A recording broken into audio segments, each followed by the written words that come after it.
तो छत्तीसगढ़ का जो बहुचर्चित आबकारी घोटाला मामला है, उस मामले में प्रवर्तन निदेशालय ने रायपुर स्पेशल कोर्ट में, ईडी स्पेशल कोर्ट में अपना अंतिम आपराधिक परिवाद पेश कर दिया है। इस अंतिम आपराधिक परिवाद को ही चार्जशीट, फाइनल चार्जशीट लिखा जा रहा है, कहा जा रहा है। पर अगर आप ईडी की प्रक्रिया को जानेंगे, समझेंगे, तो दरअसल वो चार्जशीट नहीं कहा जाता, उसे कहा जाता है परिवाद, आपराधिक परिवाद।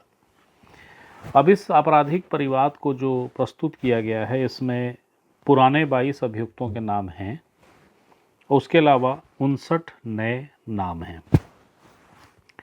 और इस तरीके से कुल आरोपियों की संख्या हो गई है 81। अगर आप इसके समरी को समझना चाहेंगे कि कितने पन्ने हैं, तो इसमें जो चार्जशीट के यानी कि आपराधिक परिवाद के जो पन्ने हैं वो करीब 29,800 से ज़्यादा हैं। और जो इस आपराधिक परिवाद का आप उसका संक्षिप्तीकरण कह लें या संक्षेप कह लें, तो वो करीब 318 पन्नों में है। आबकारी घोटाला क्या था और किस तरीके से हुआ, तो कई जगहों पे कई बार लिखा जा चुका है, पढ़ा जा चुका है। हमारे ही चैनल पे आप पुरानी रिपोर्ट देखेंगे तो आपको पता लगेगा कि आबकारी घोटाला क्या था। हमारी वेबसाइट पर भी आप जाके इस बारे में सर्च कर सकते हैं। संक्षेप में कथा ये है कि भूपेश सरकार के समय ये कथित घोटाला हुआ। एजेंसियों का ये आरोप है कि जो छत्तीसगढ़ में चूँकि शराब दुकानें सरकारी ही हैं, निजी नहीं हैं, तो इन शराब दुकानों में जो डिस्टिलर से शराब आती थी उसमें होलोग्राम में खेल होता था। नकली होलोग्राम वाली शराब भी आती थी, असली होलोग्राम वाली भी शराब आती थी। नकली का हिसाब अलग होता था, असली होलोग्राम वाली का अलग होता था। असली होलोग्राम वाली जो शराब, देशी शराब बिकती थी, वो राज्य सरकार के खजाने में जमा होती थी। जो नकली होलोग्राम वाली शराब थी वो निजी हाथों में चली जाती थी या उस कार्टेल के हाथ में जाती थी, जिस कार्टेल को लेके एजेंसियां उसके किंगपिन को लेके अलग अलग मौक़ों पे अलग अलग नाम बताते रही हैं। मसलन हालिया दिनों वो जो नाम है जो इस कार्टेल का हेड है, एजेंसियों के अनुसार वो चैतन्य बघेल हैं। लेकिन आने वाले समय में अगर ये नाम बदल जाएं तो अचरज नहीं होना चाहिए। अब इस चार्जशीट को यानी कि आपराधिक परिवाद को लेकर जो ईडी के विशेष लोक अभियोजक और राज्य के उप महाधिवक्ता डॉक्टर सौरभ कुमार पांडे ने मीडिया को जानकारी दी है।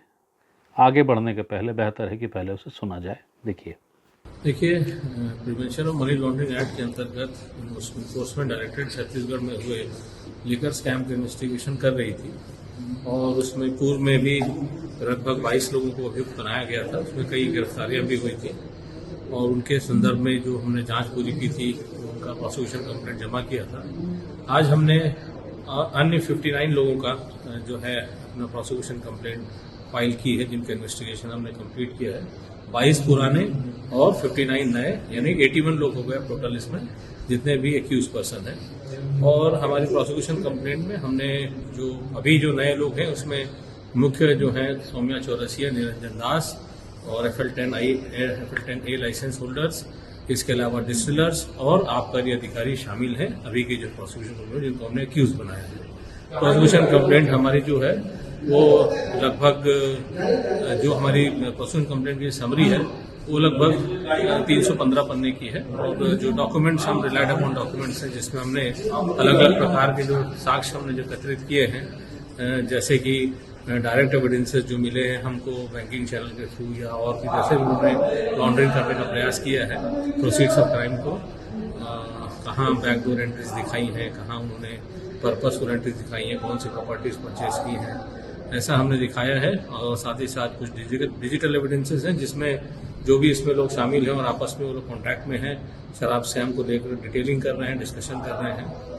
इसके अलावा निरंजन दास जो कि पूर्व में चीफ था, और उसके संदर्भ में हमने रोल बताया है कि ये इनके पहले जो आबकारी के प्रमुख थे उन्होंने जो है जो नई पॉलिसी है उसको लागू करने में आनाकानी की थी, इसलिए इनको चूंकि फेवरेबल पर्सन थे इसलिए इनको ला करके बैठाया गया और इन्होंने उनके पूरे कार्यकाल में शराब स्कैम को बड़े सुचारू रूप से चलाने में सहायता की और किसी भी जगह पर किसी प्रकार की कोई कठोर दंडात्मक कार्रवाई नहीं की जिससे कि ये स्कैम आराम से चल सके। ऐसे हमने एविडेंसेस कलेक्शन किए हैं और जो हमारा प्रोसिक्यूशन कंप्लेंट समरी लगभग 350 बनने की है। इसके अलावा जो डॉक्यूमेंट्स हैं जिसको हम रिलाई कर रहे हैं वो करीब 29,800 के आसपास के डॉक्यूमेंट्स हैं हमारे। तो ये सब चीज़ें आज हमने जमा की हैं, कोर्ट के सामने उसको रखा है और कोर्ट से हमने याचना की है कि उसको अपने रिकॉर्ड में ले, तो उस रिकॉर्ड में कोर्ट ले रहा है। देखिए जो टोटल प्रोजेक्टेड अमाउंट है हमारा वो करीब 3,000 करोड़ के आसपास जा रहा है अभी जो प्रोजेक्ट कर रहे हैं हम लोग। और रकम की जब्ती नहीं करते हैं, प्रोसीड्स ऑफ क्राइम में जो इन्वॉल्व रहती हैं उन चीज़ों को हम लोग अनंतिम रूप से खुद करते हैं, बाद में वो एडजुडिकेटिंग अथॉरिटी के पास जाता है तो अलग अलग व्यक्ति से अलग अलग किस्म के सामानों को या फिर उनके जमीनों को जो हमने या बैंक अकाउंट्स वगैरह को फ्रीज किया हुआ है। ईडी जिस आबकारी घोटाले की जांच कर रही है उसी घोटाले की जांच राज्य सरकार की ईओडब्ल्यू भी कर रही है। दोनों ही एजेंसियों ने आबकारी घोटाले की जो रकम है जिससे राज्य सरकार को चपत पहुंची है उसके दोनों के फिगर अलग अलग हैं। अभी इस आपराधिक परिवाद में जिसे अंतिम कहा जा रहा है इस घोटाले की राशि बताई गई है, ईडी ने अब बताई है 3,000 करोड़ के आसपास। एसीबी अब तक जो इस मामले में चार्जशीट जमा करती रही है या उसके द्वारा जो मीडिया को जानकारी दी जाती रही है वो इसे 3,500 करोड़ के आसपास का पहुंचना बता रहे हैं। 3,000 करोड़ से ऊपर है। तो ये एक मसला अपनी जगह है कि जब घोटाला एक है, घोटाला उसी एक ही समय में हुआ, वही घोटाला है, वही आरोपी हैं, तो फिगर अलग अलग क्यों हैं, ये एक प्रश्न है। हो सकता है जब इसका विचारण शुरू होगा इन दोनों ही एजेंसियों के द्वारा दायर प्रकरण में तो ये बेहतर समझ में आए कि ज़्यादा बेहतर तरीके से ईओडब्ल्यू ने जो जांच की जिसमें उसने पाया कि ज़्यादा घोटाला हुआ है, राज्य सरकार को ज़्यादा नुकसान हुआ है, तो भला ईडी से क्या कोई चूक हो गई थी।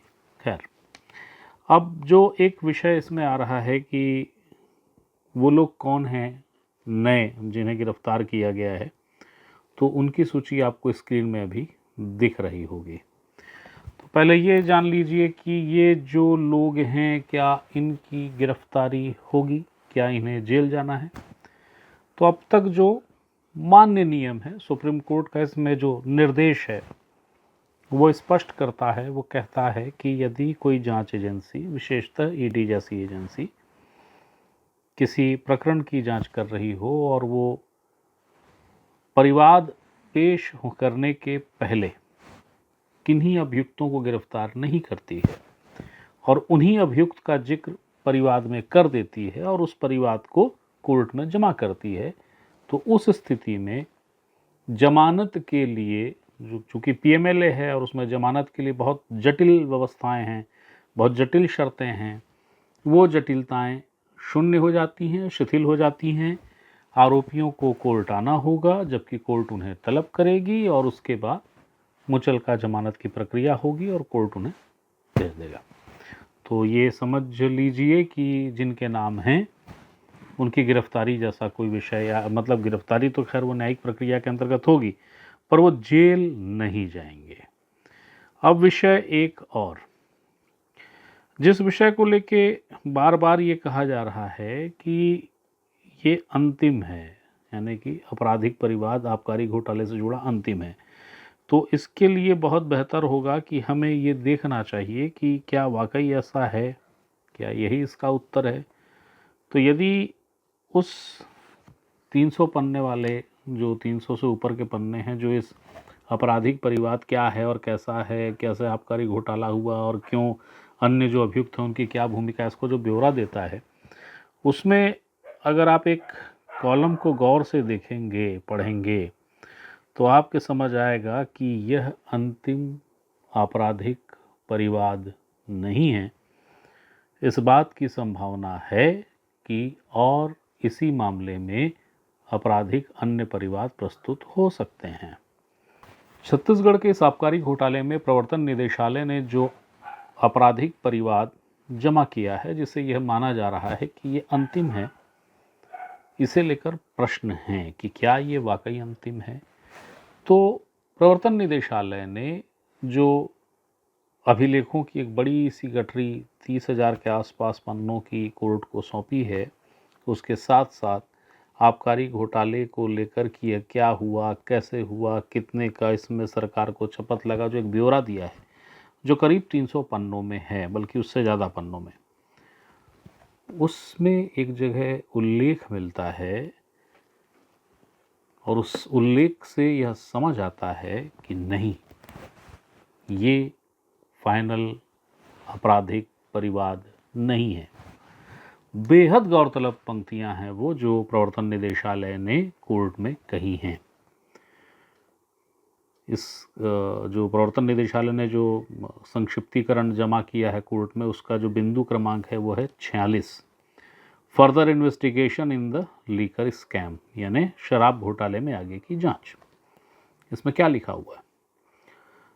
तो इसमें लिखा है कि शिकायतकर्ता यदि भविष्य में किसी चरण में आवश्यक हो तो पीएमएलए 2002 की धारा 44 कोष्ठक में A1 के स्पष्टीकरण 3 के अंतर्गत प्रावधान के अनुसार पूरक शिकायत दायर करने का अपना अधिकार सुरक्षित रखता है।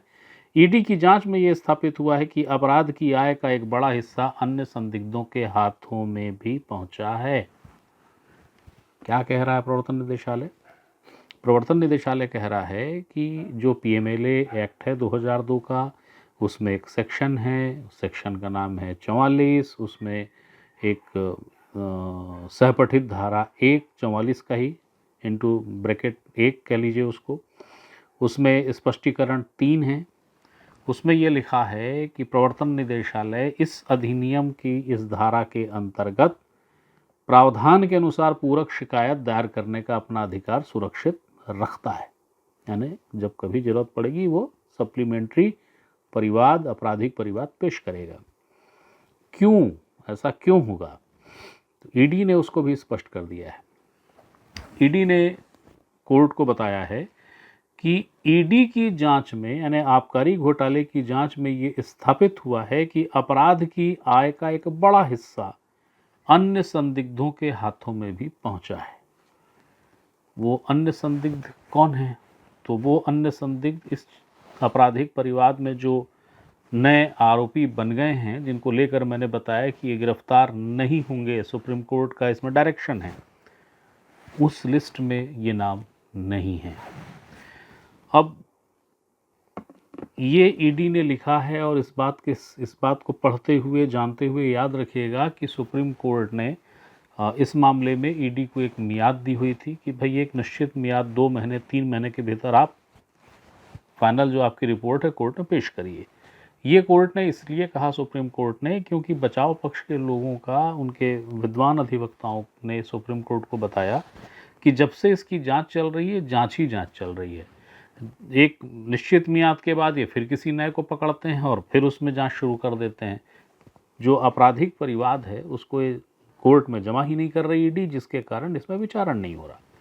तो ये तर्कों को सुनने के बाद सुप्रीम कोर्ट ने डायरेक्शन दिया था। सुप्रीम कोर्ट का डायरेक्शन ईडी के लिए भी है और एसीबी के लिए भी है।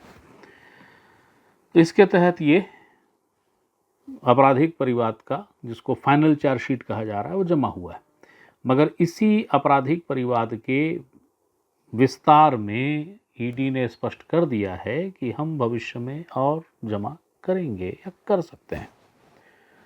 इसके साथ साथ जो सबसे महत्वपूर्ण है वो ये है कि सुप्रीम कोर्ट में प्रवर्तन निदेशालय ने एक याचिका दाखिल कर रखी है, जिसमें प्रवर्तन निदेशालय ये कह रही है, उसका आग्रह है ईडी का, या याचना है सुप्रीम कोर्ट से कि हमें आबकारी घोटाले में और जांच करनी है, कृपया हमें और समय की अनुमति दे दीजिए। ये जो एक बाउंडेशन हो गया है, जिसके कारण आज प्रवर्तन निदेशालय को ये जमा करना पड़ा, यानी 26 दिसंबर को जमा करना पड़ गया ये आपराधिक परिवाद, तो इस पर अनुमति दीजिए, हम इस पर और जांच करना चाहते हैं। क्योंकि ये जो लाइन इसमें लिखी हुई है वही तर्क सुप्रीम कोर्ट में दिए गए हैं कि कई अन्य संदिग्ध हैं जिनके पास इस अपराध से अर्जित आय का बड़ा हिस्सा मौजूद है। अब एक और अहम बात जो ज़रूरी है वो भी जान लीजिए। जिस लक्ष्मी नारायण बंसल को लेकर खबरें लगातार रही हैं कि उनके बयान की वजह से या उन्हें बहुत महत्वपूर्ण साक्ष्य मानते हुए जो बयान दर्ज किए गए ईडी और ईओडब्ल्यू के द्वारा, जिसके आधार पे भूपेश बघेल के पुत्र चैतन्य बघेल को गिरफ्तार किया गया, जो ग्राउंड बना वो लक्ष्मी नारायण बंसल उर्फ पप्पू बंसल का बयान था। ईओडब्ल्यू या एसीबी कोर्ट से लक्ष्मी नारायण बंसल उर्फ पप्पू बंसल के खिलाफ वारंट जारी है। बचाव पक्ष यानी कि चैतन्य बघेल के वकील या अन्य जो आरोपी हैं उनके वकील इस बात को लेकर सवाल उठाते रहे हैं कि जो व्यक्ति नॉन बेलेबल वारंट जिसके खिलाफ जारी है ईओडब्ल्यू एसीबी ने जारी कराया है, उसी ईओडब्ल्यू एसीबी में पहुंचकर पप्पू बंसल बयान दर्ज कराते हैं आबकारी घोटाले में। वही पप्पू बंसल ईडी के ऑफिस पहुंच के वहां भी बयान दर्ज कराते हैं। तो वो जो पप्पू बंसल हैं वो इसमें आरोपी हैं, आरोपी उन्हें बना दिया है ईडी ने। इसके अलावा जो डिस्टिलर थे जिनको आरोपी बनाए जाने की मांग अभियुक्तों की ओर से हुई थी, कोर्ट में बाकायदे आवेदन दिया गया था, वे भी इसमें आरोपी बने हैं। जो करीब 20-21 आबकारी के अधिकारी थे वो भी इसमें आरोपी बन गए हैं। तत्कालीन आबकारी विभाग के जो सचिव वगैरह थे सब इसमें आरोपी बन गए हैं। सचिव शायद गलत शब्द कह रहा हूँ, मगर बेहद महत्वपूर्ण पद पे जिन्हें आबकारी अधिकारियों के साथ साथ जो अन्य महत्वपूर्ण पद पे लोग थे उन्हें भी इसमें आरोपी बना दिया गया है। लेकिन एक नाम गौरतलब है, वो नाम है देवेंद्र डनसेना। देवेंद्र डनसेना को लेकर कि ये कौन है, इसका जो परिचय ईडी दे रही है उसमें वो लिखती है कि acted as cash receiver on behalf of political persons and distributor of liquor scam proceeds of crime. यानी ये जो डनसेना जी हैं, देवेंद्र डनसेना जी, ये डनसेना जी कौन हैं? तो डनसेना जी का सामान्य परिचय ये है कि राम गोपाल अग्रवाल नाम के एक सज्जन महापुरुष प्रदेश कांग्रेस कार्यालय में हुआ करते थे। ये सज्जन राम गोपाल जी ये पीसीसी के कोषाध्यक्ष थे। चूंकि नई कार्यकारिणी में अब तक ये स्पष्ट नहीं है कि कोई नया कोषाध्यक्ष बना है या नहीं बना है, इसलिए अभी भी राम गोपाल अग्रवाल प्रदेश कांग्रेस कमेटी में कोषाध्यक्ष हैं। ये जो डनसेना बाबू हैं जिनका जिक्र है आरोपियों की कतार में नाम है, ये इन्हीं राम गोपाल जी के पीए कह लीजिए, सहायक कह लीजिए, सहयोगी कह लीजिए थे। वो आरोपी बन गए हैं, मगर राम गोपाल अग्रवाल को लेकर चुप्पी है। जैसा कि आप सभी जानते हैं इस मामले में चैतन्य बघेल गिरफ्तार हैं, जो भूपेश बघेल के पुत्र हैं। कई मौक़ों पर ऐसे संकेत दिए गए या कि आए कि आबकारी घोटाले में पूर्व मुख्यमंत्री, मौजूदा समय पाटन के विधायक भूपेश बघेल आरोपी हो सकते हैं, गिरफ्तार हो सकते हैं। उनका भी नाम इसमें नहीं है। लेकिन नाम नहीं है, पर वो जो मैंने आपको पॉइंट पढ़ाया था ना कि जिसमें ईडी ने कहा है कि अन्य संदिग्धों के पास इस घोटाले की बड़ी राशि होने का मसला है, विषय है, और वो समय आने पर आपराधिक परिवाद पूरक पेश करेंगे। कब पेश करेंगे? जब सुप्रीम कोर्ट से उनको समय मिल जाए, क्योंकि वहाँ पे याचिका दायर है। यदि समय सुप्रीम कोर्ट से मिल जाता है, ईडी यह सहमत करा ले जाती है अपने तर्कों से कि सुप्रीम कोर्ट जी घोटाला बड़ा है और इसमें जो अन्य आरोपी हैं उन तक पहुंचना और उनसे छानबीन करना ज़रूरी है, हमारे पास ठोस तथ्य हैं और अब हम उन तक पहुंच जाएंगे, पूछने की अनुमति दीजिए और जो बाकी चीज़ें होंगी उस पूरी प्रक्रिया को पूरी करने की अनुमति देते हुए समय प्रदान कीजिए। यदि सुप्रीम कोर्ट ने उस समय दे दिया तो जो नाम नहीं है, जो मैं आपको बता रहा हूँ, चकित नहीं होना चाहिए कि यदि अनुमति मिल गई ईडी को तो ऐसे महत्वपूर्ण प्रदेश के चर्चित राजनीतिक नाम बतौर आरोपी, बतौर अभियुक्त आ सकते हैं। लेकिन फ़िलहाल कथा ये है कि आबकारी घोटाले में प्रवर्तन निदेशालय ने आपराधिक परिवाद पेश कर दिया है। उस आपराधिक परिवाद में 81 आरोपी हैं। इनमें से कई गिरफ्तार हो चुके थे, जेल में थे और सभी की जमानत कुछ को छोड़कर अधिकांश की हो चुकी है। मसलन जिनकी नहीं हुई है उनमें कवासी लखमा हैं, चैतन्य बघेल हैं, सौम्या चौरसिया हैं इत्यादि, मगर जो अन्य नाम थे उनकी जमानत हो चुकी है। अन्य प्रकरणों में चूंकि उनकी जमानत नहीं हुई है इसलिए अन्य आरोपी अभी भी जेल में हैं। और ये जो आबकारी घोटाला है इसमें कुछ नाम जिनकी चर्चाएं लगातार रही हैं वो बतौर आरोपी नहीं हैं, पर प्रवर्तन निदेशालय ने कोर्ट से कहा है कि हम भविष्य में और परिवाद आपराधिक पूरक परिवाद पेश कर सकते हैं, क्योंकि कुछ संदिग्धों के पास इस घोटाले की बड़ी रकम का हिस्सा है या उसके बारे में हमें पता करना है। तो इस आधार पे ये अंतिम परिवाद है, आपराधिक परिवाद ऐसा नहीं है। यदि सुप्रीम कोर्ट ने अभिमत दे दिया तो अंतिम परिवाद नहीं कहलाएगा। और जो मैं बता चुका कि जिनके नाम हैं बतौर आरोपी इसमें दर्ज किए गए हैं, जिन्हें प्रवर्तन निदेशालय ने गिरफ्तार नहीं किया है, उनके लिए जेल जाने की बाध्यता नहीं है। इसमें डिस्टिलर भी हैं, इसमें आबकारी अधिकारी भी हैं, आबकारी विभाग के बड़े अधिकारी भी हैं और भी कई लोग जिनका इसमें जिक्र है, जिन्हें गिरफ्तार नहीं किया गया है, वे जेल नहीं जाएंगे।